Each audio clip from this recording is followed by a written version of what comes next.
मित्रांनो, भैयानी आपल्याला अत्यंत सविस्तराने अमित भैयानी आणि धीरज भैयानी मार्गदर्शन केल्याच्या नंतर त्याने आपल्याला सांगितलं की ही मांजरा कारखान्याची 40वी सर्वसाधारण सभा आहे आणि मला आनंद वाटतो की पहिल्या सभेपासून 40व्या सभेपर्यंत सर्वसाधारण सभेला हजर राहणारा मी आहे आणि काही 5-25 सिनियर लोक किंवा 50 सिनियर लोक इथं असू शकतील की ज्यांनी त्या माझ्यासोबत त्याही सभांना उपस्थिती केलेली आहे. पाठीमागे वळून पाहत असताना 260-70 रुपयापासून आपण सुरुवात केली आणि आज आपण मोठ्या प्रमाणामध्ये 2000पेक्षा अधिक दर देण्याचं काम या ठिकाणी करतो आहोत. हे सातत्य टिकवण्याचं काम केलं आहे. पश्चिम महाराष्ट्रापेक्षा तुम्हालाही माहिती आहे की या भागातली शेती करणं आणि त्यातल्या त्यात बागायती शेती करणं कसं निसर्गावरती अवलंबून आहे.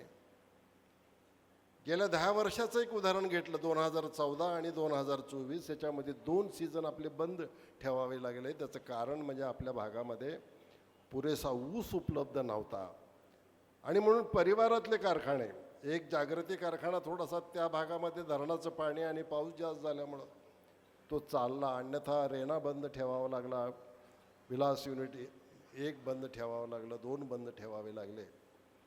आता 2 सीझन बंद झाले तर ठीक आहे, बंद झाले काय फरक पडतो असं आपल्याला वाटतं. त्या सीझनमध्ये बंद झाल्यामुळं क्रशिंग होत नाही हे मान्य, साखरेचं एकही पोतं निघत नाही हे समजून घेतलं पाहिजे. म्हणजे उत्पन्न 1ही रुपयाचं होत नाही, पण कर्मचाऱ्याचा पगार मात्र आणि बँकेचं व्याज आणि बँकेचा हप्ता मात्र चुकत नाही हे आपण समजून घेतलं पाहिजे. फक्त एका मांजरा कारखान्याचा पगार जर तुम्ही धरला तर वर्षाला 18.5 कोटी रुपये, 18 कोटी रुपयाचा पगार आपण 1 वर्षामध्ये मांजरा कारखान्याच्या अधिकारी कर्मचाऱ्यांना देत असतो. साधारण 1.5 कोटी रुपये महिन्याला आपल्याला पगाराला लागतात आणि 2 सीझनचे 36 कोटी रुपये आपण त्या वर्षी लगेच देऊ शकलो नाही, पण त्या पुढच्या हंगामामध्ये ॲडजस्ट करून बंद कारखाना असताना आपण 50% 60% दिले आणि पुढच्या वर्षी पूर्ण पगार अधिक मागचा फरक. अशा पद्धतीनं कसलंही उत्पन्न नव्हतं आणि बँकांचं व्याजसुद्धा, कारण जे मागच्या वर्षी चालतं घेतलेलं जे काही कर्ज असतं त्याचं व्याज तर थांबत नाही. असं म्हणतात की वय आणि व्याज हे 24 तास पुढे सरकत असतं. या अशा परिस्थितीमध्ये सुद्धा कारखाने तोट्यामध्ये न जाता, NPAमध्ये न जाता, बंद न पडू देता, पुनश्च हरिओम म्हणून पुढच्या वर्षी जेव्हा ऊस आपल्याला उपलब्ध झाला तेव्हा आपण चालू ठेवलेला आहे. अशी तारेवरची कसरत आहे. सरकारचे अनेक नियम बदलले आहेत. गेल्या 10 वर्षामध्ये काँग्रेसचं सरकार दिल्लीमध्ये नाही आहे. साखरेच्या बाबतीमध्ये, GSTच्या बाबतीमध्ये, एक्साईजच्या बाबतीमध्ये हे सगळे निर्णय हे केंद्र सरकारचे त्या माध्यमातून होत असतात. काही कायदे राज्य सरकारचेही त्याच्यामध्ये असतात. या सगळ्या अडचणीतनं आपल्याला हे सगळं करावं लागतं. शेतकरी म्हणून तुमची अपेक्षा राहणं साहजिक आहे. मोदी तर तुमचं ऐकत नाहीत, पण आम्ही मंडळींनी तरी तुमचं ऐकलं पाहिजे. अशा प्रकारचं एक हक्क ज्याला म्हणतो प्रेमाचा, हा तुम्ही जवळच्या माणसालाच. मोदी काही तुमच्या गावाकडे येत नाहीत मत मागायला आणि तुम्ही काही त्यांना अडवून कानात काही बोलत नाही. तेव्हा अशा पद्धतीच्या ह्याच्यामध्ये आपली अपेक्षा आमच्याकडून आमचा सगळा प्रयत्न राहिला आहे की आदरणीय विलासराव देशमुख साहेब, बबुरावजी काळे साहेब या सगळ्यांनी त्या त्या काळामध्ये त्या वेळेसचा उच्चांकी दर देण्याचा आपण त्या ठिकाणी प्रयत्न केलेला आहे. हार्वेस्टरचा विषय निघाला, अनेकाच्या मनामध्ये शंका निर्माण होणं साहजिक आहे. आपल्या परिवारातले काही कोटी रुपये अजूनही सीझन बंद झाला.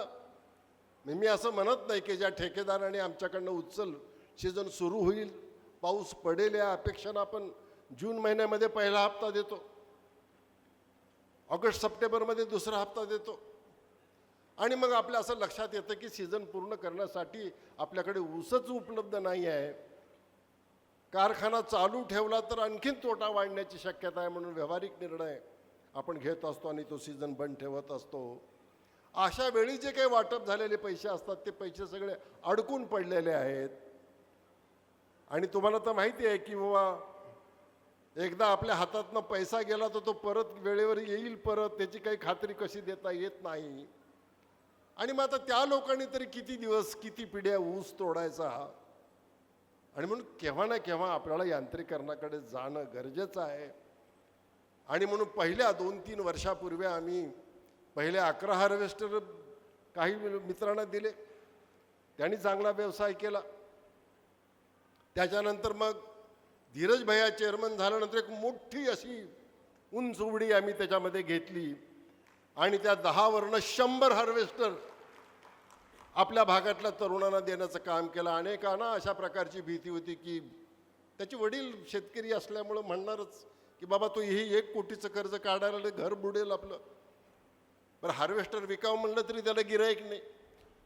Motorcycle car second hand 4-2 lakh कमी घेऊन विकता तरी येईल. पण हार्वेस्टर एखादं बंद पडलेलं जावयाला घेऊन जा म्हणलं तर जावई म्हणेल हे कुठं घेऊन जाऊ मी. अशा परिस्थितीमध्ये टाउन हॉलच्या भाषणामध्ये आम्ही तुम्हाला सांगितलं होतं की तुमचा कोणाचा चुकून धंदा कमी जरी झाला तर मांजरा कारखाना तुमची गॅरंटी घेतोय, तुमचा बँकेचा हप्ता कोणाचाही थकणार नाही. त्या पद्धतीनं काम केलं. पण आमच्या काही तरुण मित्रांनी ज्यांनी हार्वेस्टर घेतलं होतं रात्रंदिवस त्या ठिकाणी काम केलं. त्यापैकी आमचे सूर्यवंशी या ठिकाणी बसलेले आहेत आणि अनेक जण आहेत.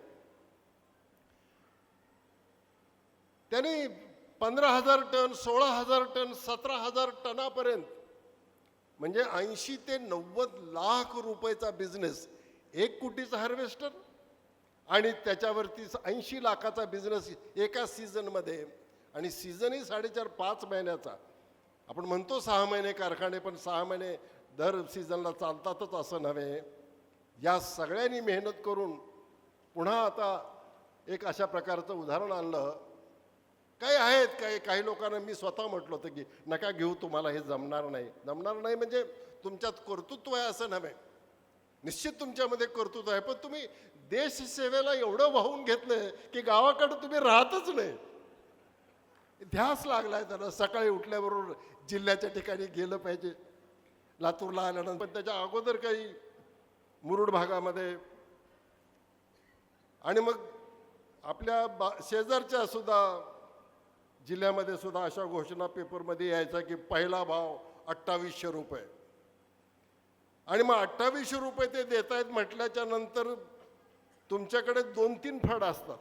काही पहिल्या लागवडीचा असतो, काही दुसऱ्या वर्षीचा असतो, काही तिसऱ्या वर्षीचा खोडवा असतो. आता कशाला मोडायचं, काय होणार आहे सोयाबीन पिरून तरी. कारखान्याची यंत्रणा येते घेऊन जाते. 15-20 टन निघालं तरी सोयाबीनला कसं ऐकत आहे. या भूमिकेमध्ये मोडू राहू द्या म्हणून ते राहिला. चांगला फड आला तर तुम्ही गुळ पावडरला दिला 2800 रुपयाला. 2 नंबरचा फड आला तो विलास कारखान्याला किंवा रेना कारखान्याला दिला. सर्जेरावने मध्ये 29 दिला आणि एकदम ग्राफ खाली आला. म्हणजे अजून आलं नाही, डिक्लेअर व्हायचं आहे. आणि सगळ्यात शेवटी जो राहिला त्याचे फोन मला, साहेब आम्ही सुरुवातीपासूनचे मेंबर आहोत, मोठ्या साहेबापासूनचे, आणि जाणीवपूर्वक आमचा ऊस वाळवला चाललाय, जाणीवपूर्वक आमचा ऊस. त्याच्यामध्ये काही आमचे आजी माजी चेअरमन आणि संचालक पण होते. आणि मग मी म्हणायचो हे बरोबर नाही, तुम्ही त्यांचा ऊस आणला पाहिजे वगैरे. आमचा शेतकरी अधिकारी आला आणि ज्याचा ऊस मी आण म्हणून सांगितलं होतं त्याचा एक फोटो काढून व्हॉट्सअपवर पाठवला. गवत वर आणि ऊस खाली, अशी अनेकाची परिस्थिती होती.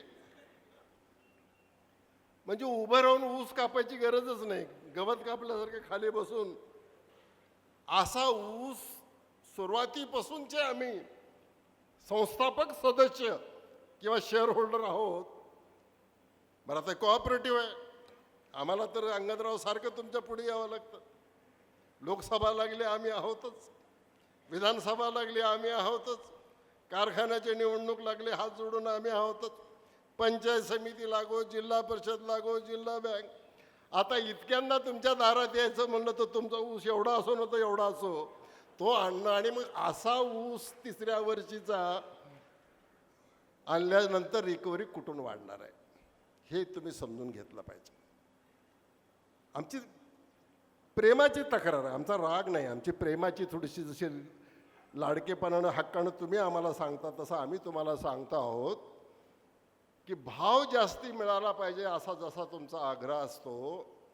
आमचा पण एक चेअरमन म्हणून किंवा संचालक म्हणून एक आग्रह राहणार आहे की किमान वर्षाला 5-10 टन तरी उतारा ऊसाचा वाढेल. ह्याच्यासाठी तरी तुम्ही शेताकडं जाणारात की नाही तुमच्या, आमच्या नव्हे. मग तुम्ही तो आग्रह धरला पाहिजे. तुम्ही दर्जेदार चांगला ऊस आमच्या कारखान्याला हे करा आपोआप, कारण साखर तुमच्या ऊसात आहे. कारखान्याच्या गोडाऊनमधली साखर ही तुमच्या ऊसातली साखर आहे. तो साखरेचा उतारा किती असावा हा ऊसाच्या नव्या जाती आणि त्यानंतर ऊस कशा पद्धतीनं तुम्ही सांभाळला याच्यावरती अवलंबून असतं. आणि म्हणून त्याच्यामुळं काय अडचण. पण सुदैवाने साहेबांनी को जनरेशन डिस्टलरी अशा प्रकारचे युनिट्स आपल्याला उभे केले असल्यामुळं अशाही परिस्थितीमध्ये मग इकडं जरी तोटा झाला तरी तिकडच्या टप्प्यातनं आपल्याला ते देता यावं म्हणून यावर्षी मांजराची रिकव्हरी कमी झाल्यामुळे FRP फक्त 2,505 रुपयेच निघते. तुमच्या हक्काचे पैसे तेवढेच आहेत. पण आम्ही सगळ्यांनी संचालक मंडळाने विचार केला नाही, आम्ही पण तुमचेच आहोत या सगळ्या भूमिकेतनं. शेतकऱ्याची दुःख काय असतात याची जाणीव आम्हाला असल्यामुळं इतर नफ्यातनं 100 रुपये आपल्याला आम्ही त्याच्यामधनं आत्तापर्यंत दिलेले आहेत. आम्हाला माहिती आहे 2600 रुपयेमध्ये सुद्धा काही होत नाही. आणि म्हणून मी आज आपल्याला सांगू इच्छितो की परवाचे ते 2 कोटी हे ते वेगळे बाजूला पाचट कपातीचे तर ते दिलेलेच आहेत. ते सोडून आणखीन 100 रुपये तुम्हाला. आता ह्या 100 रुपयाची रक्कम किती होते तुम्हाला याची कल्पना आहे. जर आपण 6,60,000 केलं असं तर 66 दुनी किती होतात तुम्हाला माहिती आहेत. 13 कोटीपेक्षा अधिक रक्कम ही आपल्याला इतर नफ्यातनं 200 रुपये 100 रुपयाप्रमाणे 6 कोटी 60 लाख होतात. 6 दुनी 12 आणि 6 दुनी 12 अशा पद्धतीनं 13 कोटी 20 लक्ष रुपये दुसऱ्या नफ्यातनं तुम्हाला आम्ही वर्ग करून या ठिकाणी देत आहोत. कारण डिस्टलरीसुद्धा तुमचीच आहे, कोजनसुद्धा तुमचंच आहे. या भूमिकेतनं आपण हा निर्णय घेतलेला आहे. याच पद्धतीनं इतर कारखान्यांनी सुद्धा निर्णय घेतला आहे. आणि म्हणून या सगळ्या हिताकडे आपण या ठिकाणी पाहतो आहोत. मला आपल्याला सर्वांना विनंती करायची की आपण क्षमता वाढवलेली आहे. 1 वर्ष तुम्हाला माहिती आहे ऊस एवढा जास्त झाला की 15 जूनपर्यंत कारखाने चालवावे लागले. संध्याकाळी 10च्या पुढचे फोन असेच याचे, साहेब काय खरं नाही, माझा भाऊ घराकडे आलाच नाही 2 दिवस. काय झालं म्हणलं, ते उसाला तुमचं हार्वेस्टर पण येईना आणि टोळी पण येईना. साहेब मग काय करतो शेतामध्ये म्हणलं. झाडाखाली बसला आणि वर बघतोय म्हणलं. म्हणलं बाबा असलं काही करू नकोस, सकाळी तुला काहीतरी वाहनाची व्यवस्था मी करतो. परिस्थितीच अशी होती त्या पद्धतीची. आणि म्हणून हा सगळा हार्वेस्टरचा निर्णय घेतला आणि क्षमता वाढवायचा निर्णय घेतला. आता 7,500 टनाची दिवसात अशा पद्धतीची आपण क्षमता मांजरा कारखान्याची वाढवलेली आहे. आपण डिस्टलरी इथेनॉलमध्ये आपल्याला काहीतरी चांगले दर मिळतील म्हणून त्याची क्षमता सुद्धा दुप्पट.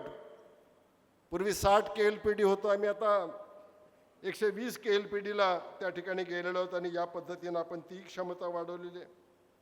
आपण सोलर प्लांट त्या ठिकाणी टाकलेला आहे, आपण ऑक्सिजनचा प्लांट टाकलेला आहे.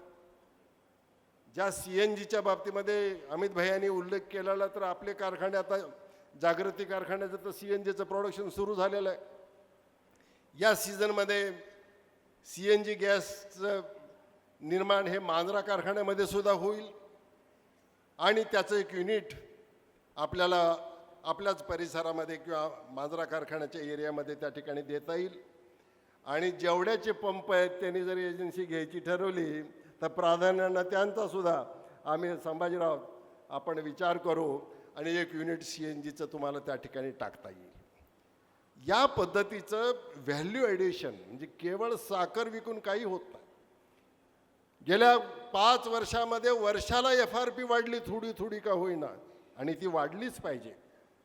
पण साखरेचे दर मात्र जे काही MSP म्हणतो आपण, ती काही वाढलेली नाही आहे, ही गोष्ट आपण समजून घेतली पाहिजे.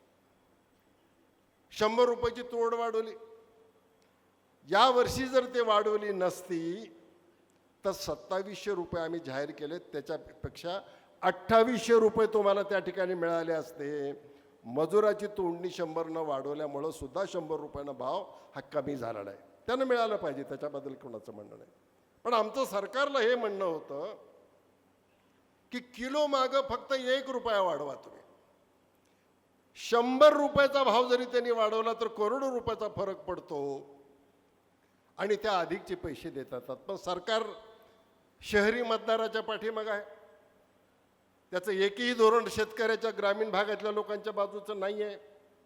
हे आम्ही सांगायची गरज नाही, तुम्ही अनुभवत आहात.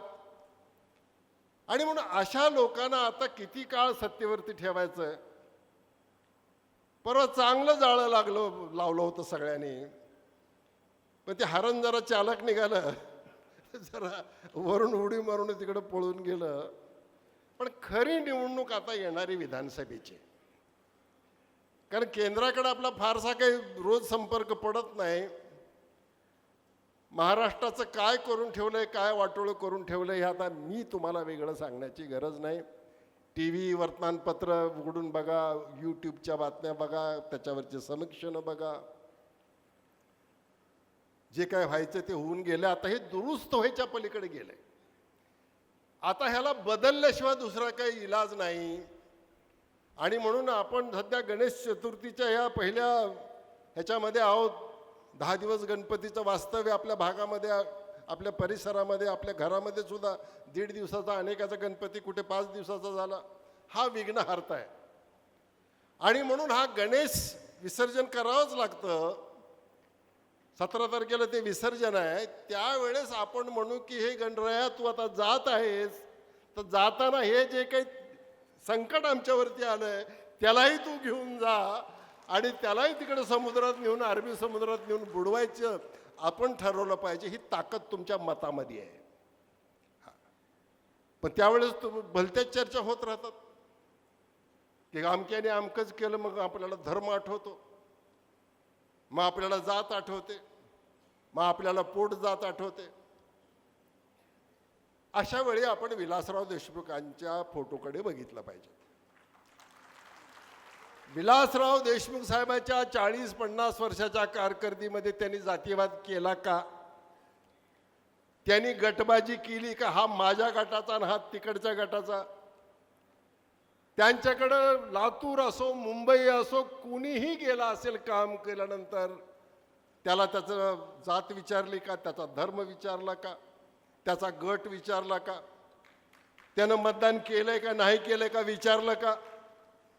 ह्याचं उत्तर आहे नाही. त्याने असं कधीही विचारलंही नाही आणि आपल्या वागण्यातनं मनामध्ये काही ठेवून त्यांनी कुणाला दूरही ढकललेलं नाही.